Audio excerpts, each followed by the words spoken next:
प्रणाम। अड़कम्म पासबद्धो जीवो संसार चारये ठाई। अड़कम्म पास मुक्को आया शिव मंदिरे ठाई। 8 कर्म रूपी जाल से बंधा हुआ जीव संसार की कैद में रहता है और 8 कर्म के जाल से मुक्त हुआ जीव मोक्ष में जाता है। 8 कर्म कौन कौन से हैं उन्हें शॉर्ट में समझते हैं। पहला, ज्ञानावर्णीय कर्म।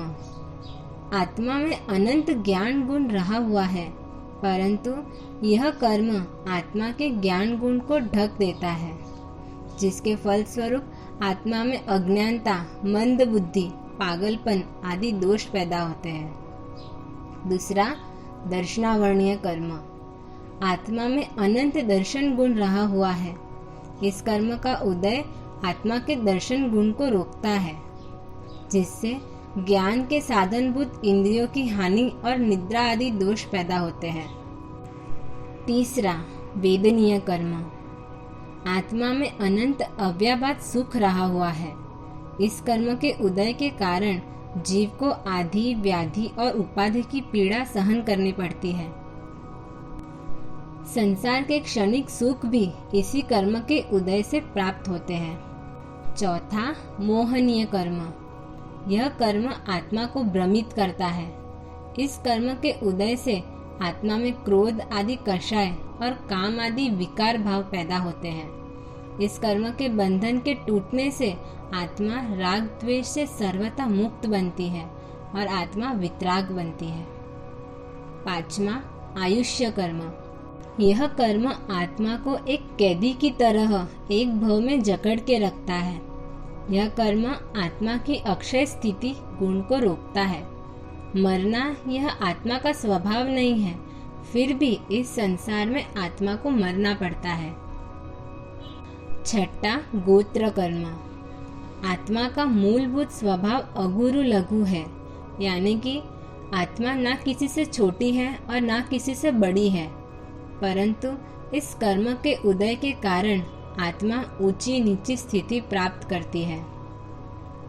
सातवां, नाम कर्म।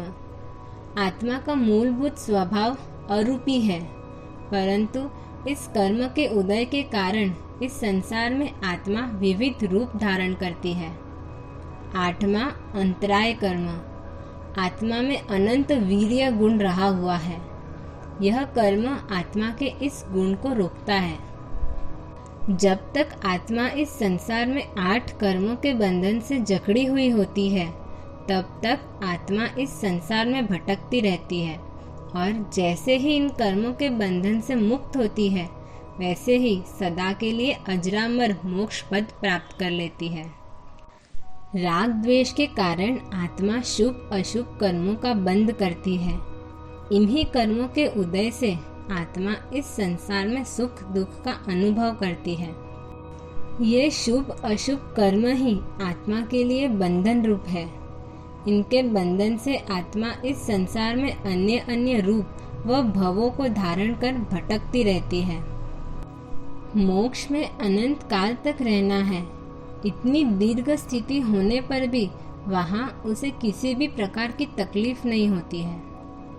इस गाथा में हमें यही बताया है कि जब तक जीव 8 कर्म से बंधा हुआ है, तब तक वह संसार में भटकता रहता है और जैसे ही वह 8 कर्म से मुक्त होता है, वैसे ही वह मोक्ष पद को प्राप्त करता है। आगे की गाथाओं के अर्थ को जानने और समझने के लिए श्रोतज्ञान यूट्यूब चैनल को सब्सक्राइब कर नोटिफिकेशंस के लिए बेल आइकन प्रेस करना होगा। जिन आज्ञा विरुद्ध कुछ भी बोला हो तो मिच्छामि दुक्कडम। प्रणाम।